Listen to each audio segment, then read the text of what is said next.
ఈ press conference నిజంగా కొంత బాధతోని కొంత దుఃఖంతో పెడుతున్నటువంటి ప్రెస్ కాన్ఫరెన్స్. అన్నదాతల పట్ల ఆవేదనతో రైతు రుణమాఫీ విషయంలో ఈ ప్రభుత్వం చేస్తున్నటువంటి వంచన, ఈ ప్రభుత్వం యొక్క దుర్మార్గ పద్ధతులపైన ఆవేదనతో మాట్లాడడం జరుగుతూ ఉంది. నిన్న రైతు సురేందర్ రెడ్డి గారు రుణమాఫీ జరగలేదని ఆయన ఆత్మహత్య చేసుకున్న విషయం మనందరికీ తెలుసు. ఆ ఆత్మహత్య కూడా ఎక్కడ చేసుకున్నారు? ఆయన మేడ్చల్లో వ్యవసాయ శాఖ కార్యాలయం ముందు చెట్టుకు ఊరేసుకొని చనిపోయారు. అంటే 9 నెలల కాంగ్రెస్ పార్టీ ప్రభుత్వ పాలన రైతుల పాలిట యమపాశంగా మారింది. దానికి సాక్ష్యం సురేందర్ రెడ్డి గారి ఆత్మహత్య. సురేందర్ రెడ్డి గారు తన ఆత్మహత్య ప్రెస్ నోట్లో చాలా స్పష్టంగా ఆయన రాయడం జరిగింది. ఆయన సూసైడ్ నోట్ ఒకసారి చూసినట్టయితే బ్యాంకు పాస్బుక్ మీదనే ఆయన సూసైడ్ నోట్ కూడా రాశారు. ఇందులో చాలా స్పష్టంగా రాశారు ఈ సూసైడ్ నోట్లో, నా చావుకి కారణం క్రాప్ లోన్ కాకపోవడము, నా చావుకు కారణం క్రాప్ లోన్ చిచ్చు అనే పదం కూడా రాశాడు. అంటే ఆయన తల్లిగారికి ఆయనకు ఇద్దరూ ఒకే రేషన్ కార్డులో ఉండడం వల్ల రుణమాఫీ కావడం లేదు అని ఆవేదనతో రాశారు. ఇందులో కూడా రాశారు నా చావుకు కారణం మా అమ్మ అని కూడా రాశాడు. ఎందుకంటే అమ్మగారి క్రాప్ లోను ఆయనకు క్రాప్ లోన్, ఇద్దరికీ క్రాప్ లోన్ ఉంది. ఇద్దరికి కలిపి ఒకే రేషన్ కార్డు ఉండడం వల్ల బ్యాంక్ మేనేజర్ దగ్గరికి వెళ్తే మీది జాయింట్ ఫ్యామిలీ, రేషన్ కార్డులో మీ అమ్మ నువ్వు కలిసి ఉన్నావు కనుక ఒకరికే రుణమాఫీ అవుతుంది అన్నారట. వారి తల్లిగారి పేరు సుశీల. సో సుశీల గారి పేరు మీద 2 ఎకరాల పాస్బుక్ ఉన్నది. వాళ్ళ అమ్మగారికి 1,15,662 రూపాయల లోన్ ఉంది. అదేవిధంగా సురేందర్ రెడ్డి గారికి 4 ఎకరాల భూమి ఉంది. ఆయన పాస్బుక్ మీద 1,92,443 రూపాయల రుణం ఉంది. ఆయన ఒక 4 రోజుల క్రితం సురేందర్ రెడ్డి గారు బ్యాంకుకు వెళ్ళారు. ఏపీజీవీబీ బ్యాంకులో ఆయనకు రుణం ఉంటే బ్యాంకుకు వెళ్ళి మేనేజర్ గారిని అడిగారు. మేనేజర్ గారు ఏమన్నారంటే మీ అమ్మగారిది నీది ఒకే రేషన్ కార్డులో ఉంది కనుక ఒక్కరికే రుణం మాఫీ అవుతుంది, ఇద్దరికి కలిపి 2 లక్షల రూపాయలు మాత్రమే అవుతుంది, మిగతా డబ్బు మీరు చెల్లించండి అని బ్యాంక్ మేనేజర్ అనిరుద్ధ్ గారు ఆయనకు చెప్పారు. సో దాంతో మానసికంగా కలత చెందినటువంటి సురేందర్ రెడ్డి గారు ఇంట్లో కుటుంబ సభ్యులకు రుణమాఫీ జరగలేదు అని బాధ వెలిబుచ్చుతూ ఇప్పుడు నన్ను డబ్బు కట్టమంటున్నారు, ఇంకా 1,10,000 రూపాయలు కట్టమంటున్నారు, నేను ఎక్కడి నుంచి తేవాలి అని ఆయన భార్యతో కుమారుడితో చాలా బాధ చెప్తూ ఇంట్లో నుంచి బయటకు పోయాడు. తిరిగి రాలేదు. తర్వాత చూస్తే అర్థమైంది ఏంటంటే మేడ్చల్ వ్యవసాయ శాఖ కార్యాలయం ముందు చెట్టుకు ఉరివేసుకొని సూసైడ్ నోట్ రాసి సురేందర్ రెడ్డి గారు చనిపోవడం జరిగింది. సురేందర్ రెడ్డి గారి సూసైడ్ నోట్ సాక్షిగా అడుగుతా ఉన్నారు రేవంత్ రెడ్డి గారు, నువ్వే చెప్పినావు కదా 15 ఆగస్టు నాడు ఖమ్మంకు పోయి రైతులకు రుణమాఫీ అయిపోయింది అన్నావు కదా, అయిపోయిందా? మరి అయిపోతే సురేందర్ రెడ్డి గారు ఎందుకు ఆత్మహత్య చేసుకున్నారు? మీరే చెప్పిండ్రు కదా రేషన్ కార్డుతో లింకు లేదు అని నువ్వు చెప్పినావా లేదా? నేను రుణమాఫీ గైడ్లైన్స్ వచ్చిన రోజే అసెంబ్లీలో ప్రెస్ మీట్ పెడితే నేను ప్రెస్ మీట్ పెట్టిన కొద్ది గంటల్లోనే ప్రభుత్వం నుంచి నోట్ వచ్చింది. ఏమని? రుణమాఫీకి రేషన్ కార్డుతో లింకు లేదు అన్నారు. కానీ లింకు ఉన్నది కనుకనే, గైడ్లైన్స్లో ఉన్నది కనుకనే బ్యాంక్ మేనేజర్ అనిరుద్ధ్ మీ ఇద్దరికి కలిపి రేషన్ కార్డులో ఒక్కరికి మాత్రమే రుణమాఫీ అవుతుంది, 2 లక్షలు మాత్రమే అయిద్దంటేనే కదా సురేందర్ రెడ్డి ఆత్మహత్య చేసుకున్నది. అంటే ప్రభుత్వం చెప్పుతున్న మాటలకు చేతలకు పొంతన లేదు అని చాలా స్పష్టంగా మనకి ఈరోజు అర్థమవుతా ఉంది. రుణమాఫీ లబ్ధిదారులను ఆంక్షల పేరుతో నువ్వు పన్నిన పన్నాగం ఇవాళ రైతుల మెడకు ఉరితాడైంది. నువ్వు రాజకీయంగా బ్లఫ్ చేద్దామనుకున్నావు, నీ బ్లఫ్కు మూల్యం ఇవాళ సురేందర్ రెడ్డి గారి చావు, సురేందర్ రెడ్డి గారి మరణం. ఇవాళ సురేందర్ రెడ్డి గారి లెటర్లోని సూసైడ్ నోట్లోని ప్రతి అక్షరం నీ దురాగతాన్ని, నీ రాజకీయ దివాలా కోరుతనాన్ని, నీ నగ్న స్వరూపాన్ని ఇలా బజార్లో నిలబెట్టిందని చెప్పక తప్పదు. ఈ సూసైడ్ లెటర్ నీ 9 నెలల దుష్ట పాలన మీద తెలంగాణ రైతులు రాసిన పంచనామా ఇది. ఇలా నీ పాలనలో ఈ రోజు వరకు రాష్ట్రంలో 475 మంది రైతులు ఆత్మహత్య చేసుకున్నారు. నువ్వు గతంలోనే అడిగినావు, లిస్ట్ ఉంటే పంపండి అన్నావు. గంట సేపట్టే నీకు లిస్ట్ పంపినా, కానీ ఏ ఒక్క రైతును కూడా మీరు ఆదుకోలేదు. ఎందుకు జరిగిందో కూడా మీరు ఈరోజు చెప్పినటువంటి పరిస్థితి లేదు. అంటే నీ పాలన ఎట్లుందంటే ఎన్నికల ముందు ఒక మాట, కుర్చీ ఎక్కినాక ఇంకో మాట, బడ్జెట్లో ఒక మాట, పార్లమెంట్ ఎన్నికల ముందు ఒక మాట, పార్లమెంట్ ఎన్నికలు అయ్యాక ఇంకొక మాట, పూటకో మాట. నీది పొద్దుతిరుగుడు పువ్వు కంటే వేగంగా మారుతూ ఉన్నావు. ఊసర వెల్లులు కూడా నిన్ను చూసి సిగ్గుపడతా ఉన్నాయి. ఇప్పుడు ఎన్నికల ముందు ఏం చెప్పినావు? పరిగెత్తండి, అప్పులు తెచ్చుకోండి, నేను రాగానే డిసెంబర్ 9 నాడు 2 లక్షల రుణమాఫీ చేస్తాను. ఆ రోజు చెప్పినావా? రేషన్ కార్డు ఉంటే చేస్తా, కుటుంబానికి ఒక్కరికే చేస్తా, ఉద్యోగస్తులు ఉంటే ఇవేం చెప్పలే కదా నువ్వు. ఆ రోజు అందరికీ చేస్తా అన్నావు, పరిగెత్తి తెచ్చుకోండి అన్నావు ఎన్నికల ముందు. ఎన్నికలు అయ్యాక ఏమన్నావు? ఒకసారి నువ్వు ఒక్క సంవత్సరం కడుపు కట్టుకుంటే చాలు 49,000 కోట్లు మాఫీ చేసేస్తా అన్నావు. మరి నువ్వు కడుపు కట్టుకుంటలేవా ఇప్పుడు? మరి ఎందుకు కోతలు పెడుతున్నావు? బ్యాంకుల్లో రైతులు తీసుకున్న అప్పులు 49,000 కోట్లు నువ్వే చెప్పినావు. కడుపు కట్టుకుంటే చాలు ఒక సంవత్సరంలో చేస్తా అని చెప్పినావు. క్యాబినెట్ మీటింగ్ అయినాక నువ్వే ప్రెస్ మీట్ పెట్టి 31,000 కోట్లు 41 లక్షల మంది రైతులకు చేస్తా అని చెప్పినావు. బడ్జెట్లో చూస్తే 26 లక్షల కోట్లు పెట్టినావు. చేసిందేమో 17,000 కోట్లు. పార్లమెంట్ ఎన్నికల ముందు దేవుడి మీద ఒట్టు పెట్టి 15 ఆగస్టులోగా పూర్తి చేస్తా అంటివి. మరి ఇవాళ సురేందర్ రెడ్డి గారి ఆత్మహత్య ఎందుకు జరిగింది? ఇది నీ వైఫల్యం కాదా?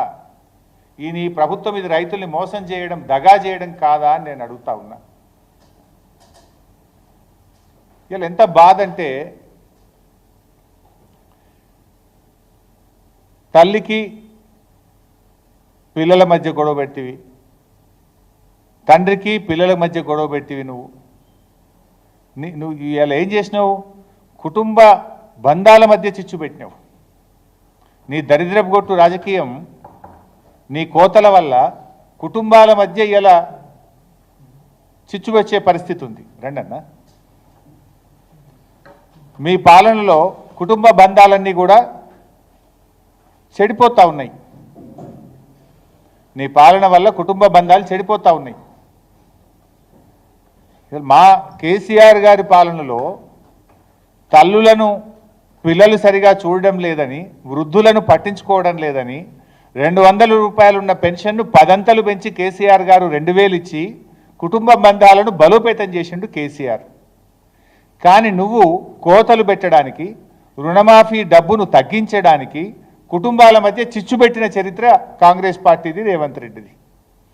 కుటుంబ బంధాలను బలోపేతం చేసింది కేసీఆర్ అయితే, కుటుంబ బంధాలను తెంపుకునే విధంగా, చిచ్చు పెట్టే విధంగా నువ్వు చేసినావు.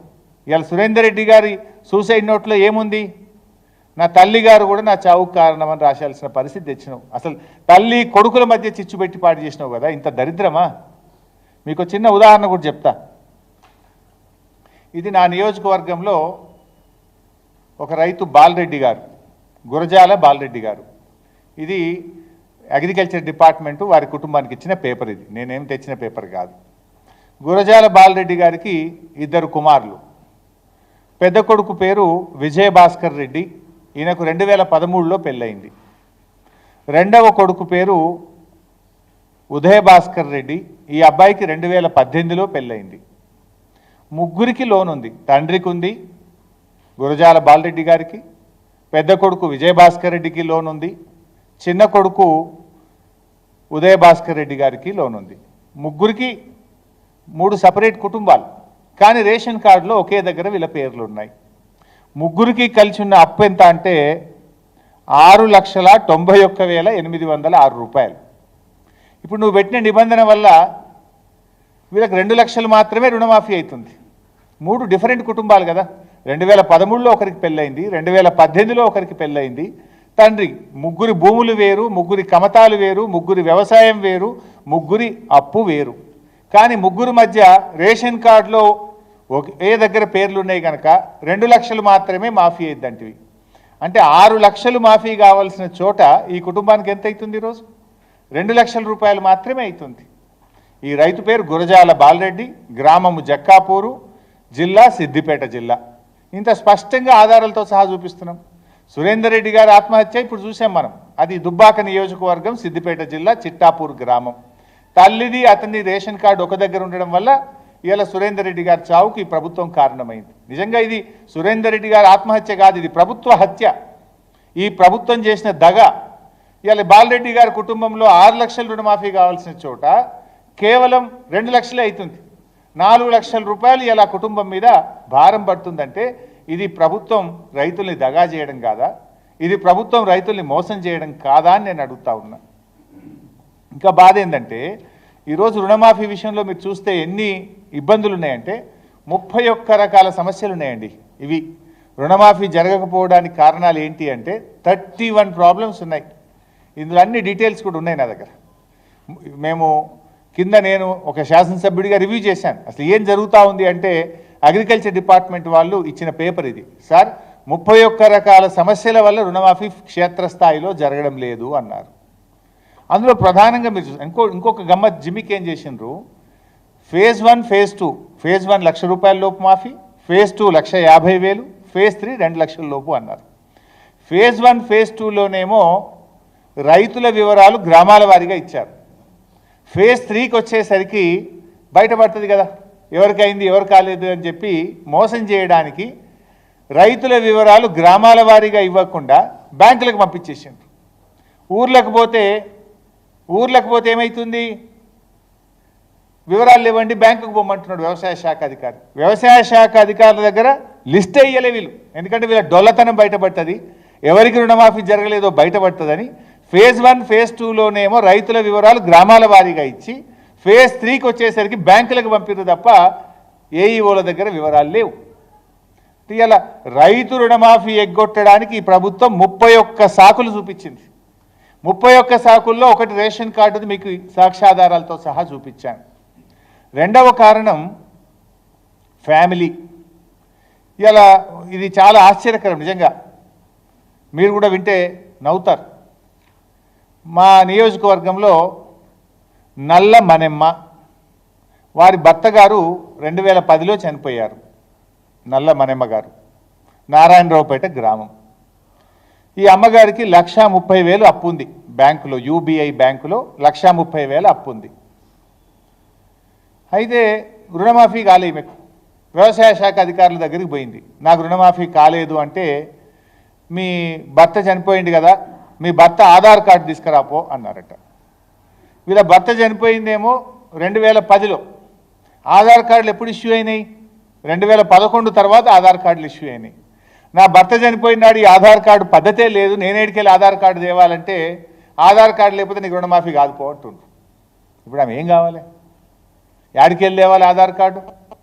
భర్త చనిపోయింది 2010లో, 15 ఏళ్ల కింద భర్త చనిపోతే ఇప్పుడు ఆధార్ కార్డు లేదు, నీ భర్తకు ఆధార్ కార్డు లేదు కనుక నీకు రుణమాఫీ కాదుపో అంటున్నట. ఇగో ఇది ప్రభుత్వ తీరు. ఇంకో విషయం, కుంబాల సిద్ధారెడ్డి గారు, ఈయన వయసు 51 సంవత్సరాలు. కారణం ఏదైనా పాపమైన పెళ్లి చేసుకోలే, ఒంటరిగానే జీవిస్తున్నాడు కుంబాల సిద్ధారెడ్డి గారు. ఈయనకు 1,99,000 రూపాయలు అప్పు ఉంది. అయితే ఇప్పుడు వ్యవసాయ శాఖ ఈయనకు రుణమాఫీ కాలే. మొన్న నాకు రుణమాఫీ కాలేదు, 1,99,000 ఉంది, 2 లక్షల దాకా అయిపోయింది అన్నారు కదా అని నా వ్యవసాయ శాఖ అధికారుల దగ్గరకు పోయిండ్రు. అరే నీ భార్య పేరు కావాలనే, నీ భార్య ఆధార్ కార్డు తెపో అంటున్నారట. అరే నేను పెళ్ళే చేసుకోలే, యాడికెళ్ళి తేవాలని ఈయన అన్నాడట. భార్య లేకపోతే నీకు రుణమాఫీ కాదుపోంటున్నట. అంటే ఫ్యామిలీని కలపాలి కదా మేము, నీ భార్య ఆధార్ కార్డు లేకపోతే నీకు ఏం పోటీ. ఇప్పుడు 51 ఏళ్ళకి నాకు ఎవడు పిల్లని ఇవ్వాలి, నేను ఎట్లా పెళ్లి చేసుకోవాలి, నేను ఆధార్ కార్డు యాడికెళ్ళి తెత్తురా, రుణమాఫీ ఎట్లా కావాలని చెప్పి పాపం మా కుంబాల సిద్ధారెడ్డి నా దగ్గరికి వచ్చి ఏడ్చుకుంటూ చెప్పుకున్నాడు. ఇప్పుడు ఆయనకి పెళ్లి చేస్తుమా ఏం చేస్తాం మరిగా? ఇప్పుడు పెళ్లి చేసుకోకపోవడం కూడా ఒక కారణమా రైతు రుణమాఫీ కాకపోవడానికి? ఇంకొక రైతు ఇట్లా కొన్ని వందల ఎగ్జాంపుల్ చెప్పగలుగుతాను మీకు నేను. ఆ అబ్బాయి పేరు చాట్లపల్లి హరీష్. ఈ అబ్బాయి వయసు 30 సంవత్సరాలు. తండ్రి పేరు కిష్టయ్య, గ్రామం గోపులాపూరు, జిల్లా సిద్దిపేట. అబ్బాయి ఇక్కడనే ఉండే, మొన్న ఏది రుణమాఫీ జరిగేటప్పుడు ఇక్కడ ఉండే. 30 ఏళ్ళు రుణమాఫీ కాలేదు. ఎందుకు కాలేదని పోయిండు. అరే నీ భార్య ఆధార్ కార్డు కావాలి. అరే నాకు ఎవడు పిల్లనిస్తలేడు సార్, నాకు నౌకరు లేదు, వ్యవసాయం చక్కగా నడుస్తలేదు, నేను దుబాయ్ పోదామని ఇప్పుడే పాస్పోర్ట్ తీసేదో తండ్లాడుతున్నా, నాకు పెళ్లి కాలేదు సార్, నేను ఏం చేస్తూ అంటే నీకు పెళ్లి కాకపోతే రుణమాఫీ కాదు. ఆయనకి ఎవడు పిల్లనిస్తలేడు, ఏం చేయాలి? ఇప్పుడు ఆయన దుబాయ్ ఉన్నాడు. ప్రస్తుతం అయితే మొన్న నెల కింద దుబాయ్ పోయిండు. రుణమాఫీ అయినప్పుడు ఈయనే ఉండే. వ్యవసాయ శాఖ అధికారుల దగ్గర పోయిండు, నా దగ్గరికి వచ్చిండు. అన్న ఆడిపోతే పెళ్లి కాలేదు కనుక నీకు లోన్ రుణమాఫీ కాదంటుండ్రు, భార్య ఆధార్ కార్డు తెమ్మంటుండ్రు, ఎవడేమో నాకు పిల్లనిస్తలేడు, నేను ఇక దుబాయ్ పోదామని పాస్పోర్ట్ తీసిన, ఏం చేయాలి సార్ అని ఆ పిల్లగాడు వచ్చి ఏడవబట్టే. ఇది ప్రభుత్వ తీరు. గతంలో మేము ఇట్లాంటివి ఏం చేయలే. పాస్బుక్ ఉంటే చాలు, బ్యాంకులో అప్పు తెచ్చుకున్నాడా లేదా, పాస్బుక్ ఉన్నదా లేదా, రైతా కాదా, భూమి ఉన్నదా లేదా, ఉంటే రుణమాఫీ చేసినాం. ఏంది ఇది? మీరే కదా 41 లక్షల మందిలకు రుణమాఫీ చేస్తామని మీ మంత్రి గారే చెప్పారు, వ్యవసాయ శాఖ మంత్రి గారు ఏం చెప్పిండ్రు? ఇప్పటి వరకు 22 లక్షల మందికి చేసినాం, అలా 2 లక్షలు వాపసు వచ్చినాయి, 20 లక్షల మందికే ముట్టినాయి అని చెప్పిండు కదా. అంటే ఇంకా 21 లక్ష మందికి రుణమాఫీ కాలే.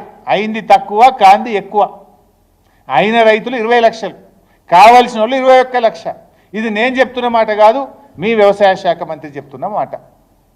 మళ్ళీ ముఖ్యమంత్రి ఉల్టా దబాయిస్తాడు, రుణమాఫీ అయిపోయింది హరీష్ రావు వాగుల దుంకు. ఇప్పుడు ఎవరు దుంకాలి? ఇవాళ సురేందర్ రెడ్డి ఆత్మహత్యకు కారణమైన నువ్వు.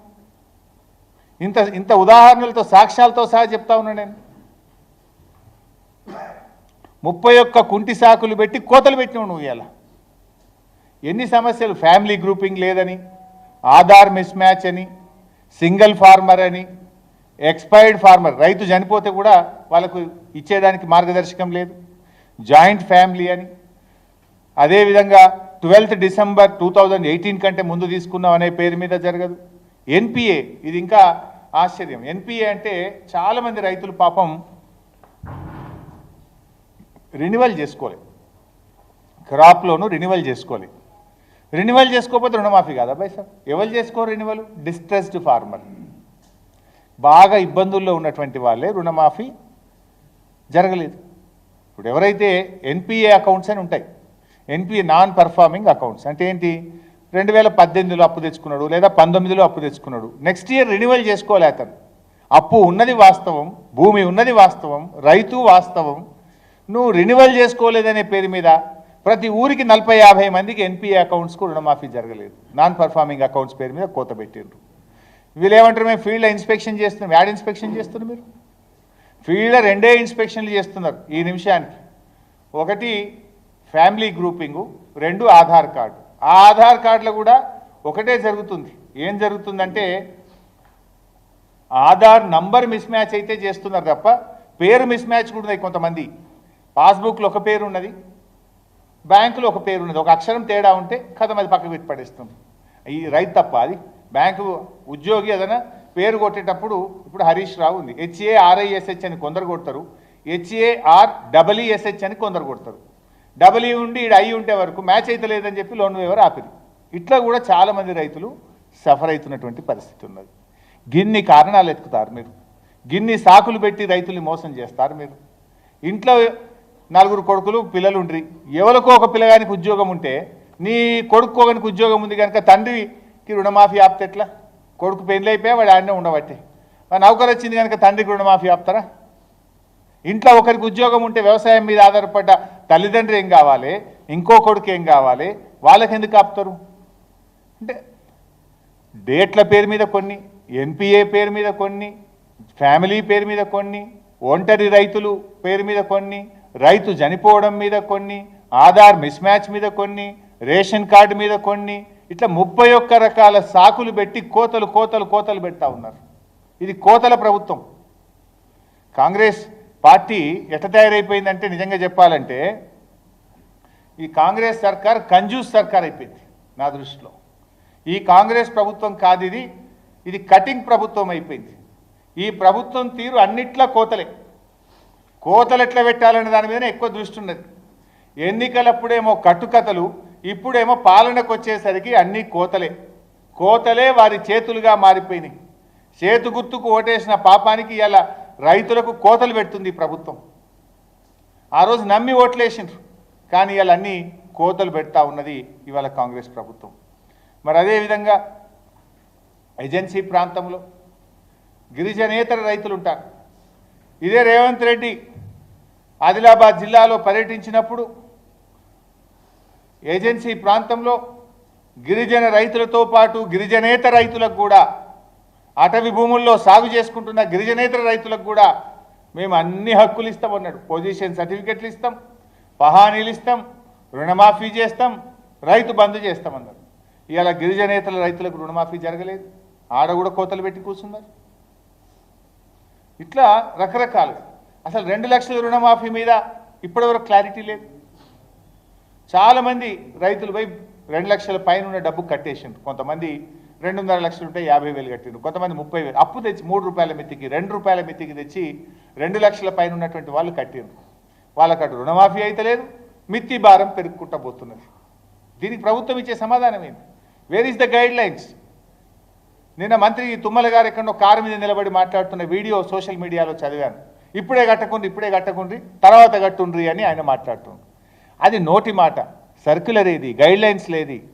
ముఖ్యమంత్రి ఏమంటాడంటే 2 లక్షల మీద ఉన్న వాళ్ళంతా పోయి కట్టుండ్రి అని ముఖ్యమంత్రి చెప్తున్నాడు. వ్యవసాయ మంత్రి ఏమో కట్టకుండ్రి జరాగుండ్రి అని వ్యవసాయ మంత్రి చెప్తుండ్రు. ఎవరిది నమ్మాలి? ముఖ్యమంత్రిది నమ్మాలనా, వ్యవసాయ మంత్రిది నమ్మాలనా? ఏంటి ఆ గైడ్ లైన్స్ ఏంటి? రేషన్ కార్డు సంబంధం లేదని నోటి మాట చెప్తుంది, గైడ్ లైన్స్లో ఏమో రేషన్ కార్డు పెట్టి సురేందర్ రెడ్డి సావుకు కారణమవుతుంది. సురేందర్ రెడ్డి చంపిందే కాంగ్రెస్ ప్రభుత్వం. స్పష్టమైన గైడ్ లైన్స్ లేక రేషన్ కార్డు నిబంధన పెట్టడం వల్ల ఇలా సురేందర్ రెడ్డి చావుకు ఈ కాంగ్రెస్ ప్రభుత్వం కారణమైంది. ఇప్పుడు 2 లక్షల పైన వాళ్ళకు కూడా క్లారిటీ ఏది? వాళ్ళు ఎందుకు కట్టాలి అసలు? వాళ్ళు మళ్ళీ అప్పు దేవాలన్నా వాళ్ళు? ఇప్పుడు ఇందాక నేను గురజాల బాలరెడ్డి గారి ఉదాహరణ చెప్పిన, 6,90,000 రూపాయలు ఉంది. ఇప్పుడు 4,90,000 బయట అప్పు తెచ్చి కడితే వాళ్ళకి 2 లక్షలు ఇస్తా అంటున్నావు. నువ్వు యాడికి వెళ్ళి దేవాలి 4,90,000? నువ్వు ఇచ్చే 2 లక్షలు ఇయ్యి. నువ్వు డైరెక్ట్గా బ్యాంకుల అకౌంట్లు వేయకుండా ఎందుకు బోకాలకు బోడగుండుకు ముడిపెడుతున్నావు? ఎందుకు మిగతా డబ్బు కట్టాలంటున్నావు? ఎందుకు రైతుల ఉసురు పోసుకుంటున్నావు? అవసరమైంది. నువ్వు ఇచ్చిన మాట ప్రకారంగా 2 లక్షల వాళ్ళ అకౌంట్లు వేసేయి. ఎప్పుడు వేస్తావు? ఎందుకు వేయడం లేదు? ఎందుకు క్లారిటీ చెప్పడం లేదు?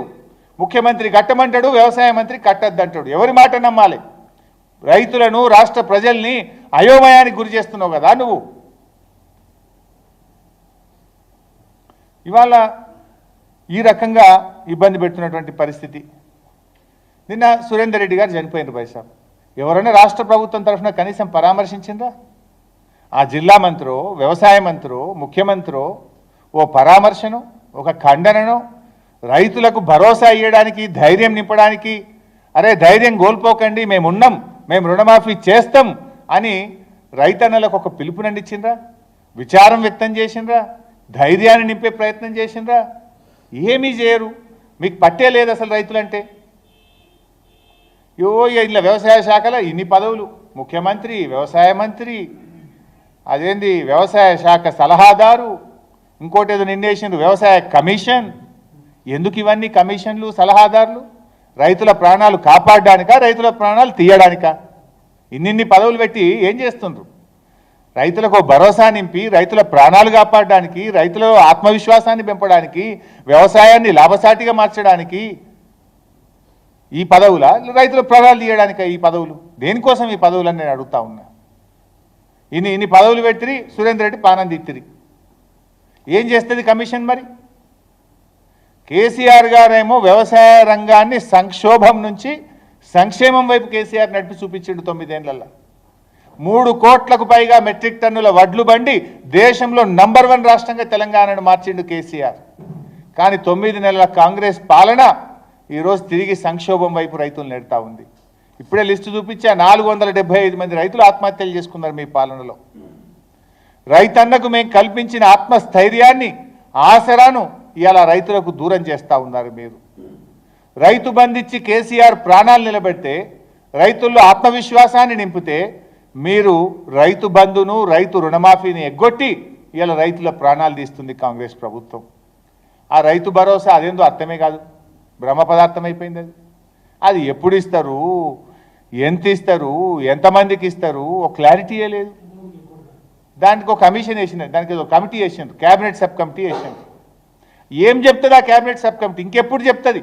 జిల్లాలు తిరుగుతామంటారు, అసెంబ్లీలో పెడతామంటారు, రైతు భరోసా ఇస్తామంటారు. ఇక నెల 2 నెలలు అయితే యాసంగి పంట స్టార్ట్ అవుతుంది. నెల 2 నెలలు అయితే యాసంగి పంట షురు అవుతుంది. మరి యాసంగి పంట స్టార్ట్ అయినాక వానాకాలం పెట్టుబడి సాయం చేస్తారా? పెట్టుబడి సహాయానికి అర్థం తెలుసా మీకు? పంటకు పెట్టుబడి సహాయం అది. దుక్కి దున్నడానికో, నార్లు వేయడానికో, నాట్లు వేయడానికో, కలుపు తీయడానికో, ఎరువుల మందు వేయడానికో ఇవ్వాల్సిన డబ్బు. దుక్కి దున్నుడైపోయింది, నార్లు ఓసుడైపోయింది, నాట్లు వేసుడైపోయింది, యూరియా డిఏపి మందులేసుడు అయిపోయింది. ఇక కోత మాత్రమే మిగిలింది. ఇంకెప్పుడు ఇస్తారు రైతు భరోసా? ఎన్నడిస్తారు రైతు భరోసా? ఎంతమందికి ఇస్తారు? ఎంతమందికి ఎగబెడతారు? ఎంత ఇస్తారు? ఏమైంది ఆ క్యాబినెట్ సబ్ కమిటీ? నేను అడుగుతా ఉన్నా. ప్రతి ఏటా కేసీఆర్ గారు 7,500 కోట్లు ఏ రైతు దరఖాస్తు పెట్టకుండా, ఏ రైతు రోడ్డు మీదకి రాకుండా, ఎవరు ప్రశ్నించకుండానే కేసీఆర్ గారు 11 విడతల రైతు బంధు ఇచ్చారు. రైతులు రోడ్లు ఎక్కుతున్నా, రైతులు మిమ్మల్ని అడ్డుకుంటున్నా ఇప్పటికీ మీరు మీ రైతు బంధు రాకపాయే.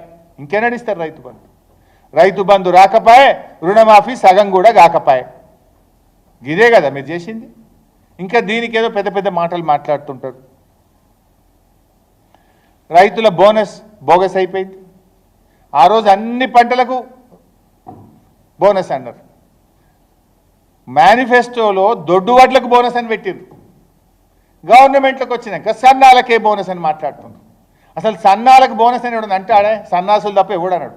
ఎందుకంటే సన్నాలకు ఎంఎస్పి కంటే బయట ఆల్రెడీ మాకు ఎక్కువ ధర వస్తూనే ఉంటుంది. నువ్వు ఇచ్చేదేంటి?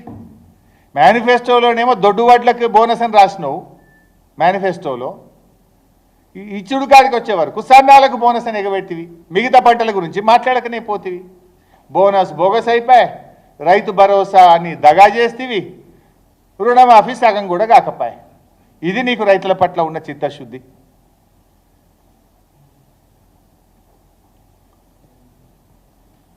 నేను అందుకే ఈ ప్రభుత్వాన్ని ఇప్పటికైనా కోరుతా ఉన్నా, రేవంత్ రెడ్డి గారు, నువ్వు 15 ఆగస్టులోగా రుణమాఫీ చేస్తా అని చెప్పి రైతులను మోసం చేసినావు. రైతులకు క్షమాపణ చెప్పు. ఇప్పటికైనా రుణమాఫీని తొందరగా పూర్తి చేయండి అని రేవంత్ రెడ్డిని ఈ ప్రభుత్వాన్ని నేను డిమాండ్ చేస్తా ఉన్నా. నీకు నీతి నిజాయితీ ఉంటే, రైతుల మీద ప్రేమ ఉంటే తక్షణమే క్షమాపణ చెప్పి రైతులందరికీ రుణమాఫీ పూర్తి చేయండి. రైతులకు భరోసా కల్పించండి. సురేందర్ రెడ్డి లాగా మరో రైతు ఆత్మహత్య చేసుకోకముందు కళ్ళు తెరవండి అని కోరుతా ఉన్నాం.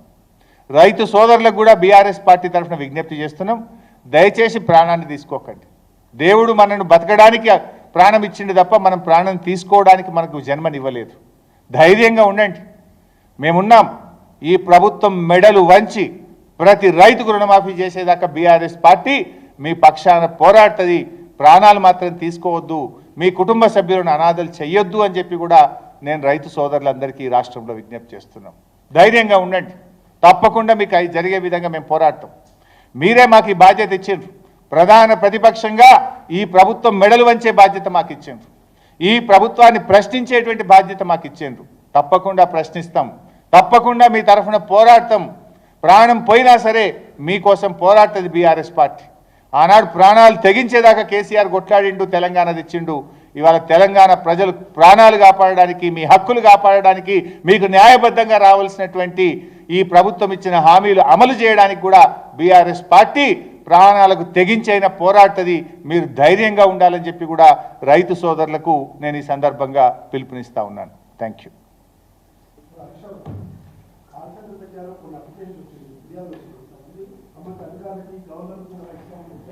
ఎస్, ఇప్పటి వరకు దాదాపు 130,000కు పైగా మా కాల్ సెంటర్కి కూడా వచ్చాయి.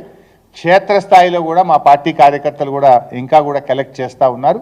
వీటన్నిటినీ రాష్ట్ర గవర్నర్ గారికి, రాష్ట్ర చీఫ్ సెక్రటరీ గారికి, ప్రభుత్వానికి అందిస్తాం.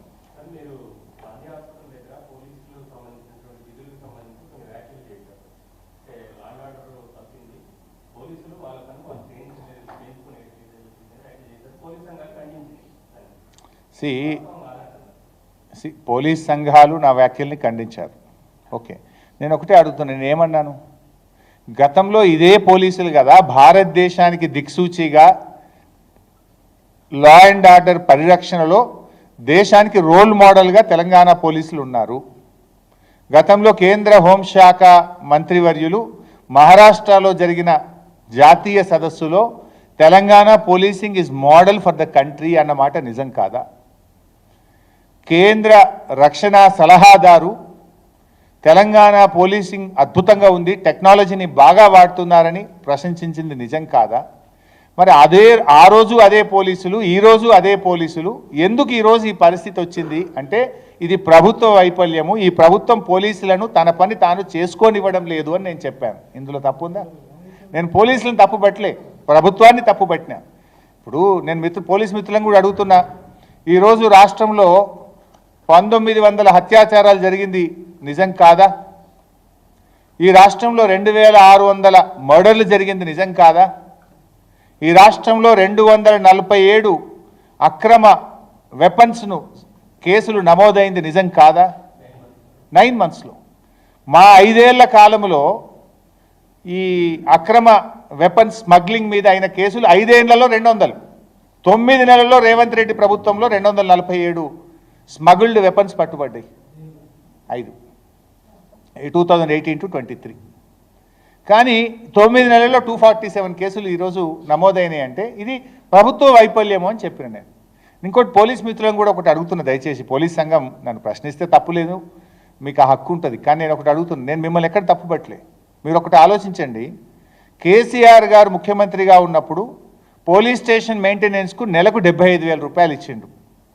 మీరు పేపర్ల కోసము, కాగితాల కోసం, పెన్నుల కోసం మీరు ఇబ్బంది పడద్దని ఛాయ్ కోసం, మంచినీళ్ళ కోసం మీకు ఇచ్చిండు. ఈ ప్రభుత్వం వచ్చిన 9 నెలల్లో 75,000 బంద్ అయినాయి. దాన్ని పోలీస్ అధికారుల సంఘం ఎందుకు ప్రశ్నించదు అని అడుగుతున్నా. ఇది ఎవరికి ఇబ్బంది? ఆ రోజు పోలీస్ స్టేషన్లను బలోపేతం చేయాలని నెలకు 75,000 రూపాయలు కేసీఆర్ ఇచ్చిండు. రేవంత్ రెడ్డి రాగానే 75,000 బంద్ చేసింది. మరి మీరు ఎట్లా నడపాలి పోలీస్ స్టేషన్లు? దీన్ని పోలీస్ అధికారుల సంఘం ఎందుకు ప్రశ్నించదు అని అంటున్నా. ఇంకోటి అంటున్నా, నేను మా మెదక్ జిల్లా, మాది ఉమ్మడి మెదక్ జిల్లా, పాపం పోలీస్ కానిస్టేబుళ్లకు సరెండర్ లీవ్ ఎన్కాష్మెంట్ అని ఉంటుంది. సరెండర్ లీవ్ ఎన్కాష్మెంట్ అని వాళ్ళు లీవ్ వాడుకోకపోతే వాళ్ళకి డబ్బులు ఇస్తుంటారు. ఈ 9 నెలల నుంచి మా ఉమ్మడి మెదక్ జిల్లాకు ఆపేసారు. అంటే మెదక్ జిల్లా తెలంగాణ రాష్ట్రంలో లేదా? మెదక్ జిల్లా పోలీసులు తెలంగాణ పోలీసులు కాదా? మరి పోలీస్ ఆఫీసర్ల సంఘం ఉమ్మడి మెదక్ జిల్లాకు సరెండర్ లీవ్ ఎన్కాష్మెంట్ డబ్బులు లేకపోతే ఎందుకు ప్రశ్నించదు అని కూడా నేను అడుగుతా ఉన్నా. మెదక్, సంగారెడ్డి, సిద్దిపేట 3 జిల్లాల పోలీసులకు మాత్రం ఆపిరు, తెలంగాణ తెచ్చారు. ఇదేం పద్ధతి? మరి పోలీస్ అధికారుల సంఘం అడగాలి కదా, అగో మెదక్ జిల్లా పోలీసులకు ఎందుకు ఇయ్యారు అని కూడా వీళ్ళు ప్రశ్నించాలన్నా వద్దా? దయచేసి మీరు ఆలోచించండి. ఎవరి ఒత్తిడి మేరకో నా మీద చేయడం కాదు. ఇవాళ ఆనాడు కాంగ్రెస్ హయాంలో డొక్కు డకోరా జీబులు ఉంటుండే, మీకు నూక్కునే పరిస్థితి ఉండే. ఇన్నోవాలు కొనిచ్చి మీ గౌరవాన్ని పెంచిండు కదా కేసీఆర్ గారు. ఎంత మంచి వెహికల్స్ ఇచ్చిండు, పోలీస్ స్టేషన్లు ఎంత మంచిగా ఆదర్శంగా తీర్చిదిద్దిండు, మీకు ఎన్ని ప్రమోషన్లు ఇప్పించిండు. 47,000 కానిస్టేబుల్ల మెన్ రిక్రూట్మెంట్ కూడా చేసింది బీఆర్ఎస్ ప్రభుత్వం. మహిళా రిజర్వేషన్ పోలీసుల్లో తెచ్చింది బీఆర్ఎస్ ప్రభుత్వం. స్టేషన్ మెయింటెనెన్స్కు డబ్బులు ఇచ్చింది బీఆర్ఎస్ ప్రభుత్వం. దయచేసి ఆలోచించండి. నేను మళ్ళీ కూడా చెప్తున్నా, మిమ్మల్ని ఉద్దేశించి నేనేం మాట్లాడలేదు. ఈ ప్రభుత్వం పోలీసులను కక్ష సాధింపు చర్యలకు వాడుతుంది. వరద సాయం అందలేదని ప్రశ్నిస్తే వాళ్ళ మీద కేసులు, వరద బాధితుల్ని పరామర్శించడానికి పోతే మాలాంటి వాళ్ళ మీద దాడులు, సోషల్ మీడియాలో ప్రభుత్వంతో చేసిన తప్పిదాలను ప్రశ్నిస్తే అక్రమ కేసులు, ఇట్లా వాళ్ళని ఇతర కార్యక్రమాలకు ఒత్తిడికి లోన్ చేయడం వల్లనే పోలీసింగ్ దెబ్బతింటున్నది అనేదే మా ప్రయత్నం. ఇవాళ ఎన్ని సంఘటనలు జరిగినాయి బైసాబ్? మత కలహాలు, కొత్త డీజీపీ వచ్చినాక 4 మత కలహాలు జరిగినాయి. రేవంత్ రెడ్డి ప్రభుత్వం వచ్చిన 9 నెలల్లో 9 మత కలహాల సంఘటనలు జరిగినాయి ఈ రాష్ట్రంలో. కేసీఆర్ ప్రభుత్వంలో ఎప్పుడైనా జరిగినాయా? ఎంత బాధ జరుగుతూ ఉంది, ఎంత ఆస్తి నష్టం జరుగుతూ ఉంది. ఆ ఆస్తి నష్టపోయిన కుటుంబాలకు ప్రభుత్వం ఆదుకోవాలని చెప్పి కూడా నేను డిమాండ్ చేస్తూ ఉన్నా. ఇవాళ మత కలహాల్లో అది హిందూ అయినా ముస్లిం అయినా చాలా ఆస్తి నష్టం జరిగింది. జైనూరులో 90 దుకాణాలు తగలబెట్టినారు. అది ఎవరిదైనా సరే అది ప్రభుత్వ వైఫల్యం వల్ల జరిగింది. పోలీస్ వైపులను సరిగ్గా ప్రభుత్వం ఇన్స్ట్రక్షన్ ఇవ్వకపోవడం వల్ల జరిగింది. అందువల్ల ఆ హిందూ అయినా ముస్లిం అయినా మత కలహాల్లో ఆస్తి నష్టం ఎక్కడైతే జరిగిందో ఆ కుటుంబాలను ఆదుకోవాలి, ప్రభుత్వం సహాయం చేయాలని చెప్పి డిమాండ్ చేస్తూ ఉన్నాం. Thank you. తో మాట్లాడడం జరుగుతూ ఉంది.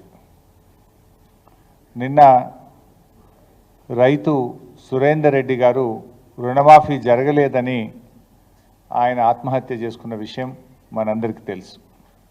ఆ ఆత్మహత్య కూడా ఎక్కడ చేసుకున్నారు? ఆయన మేడ్చల్లో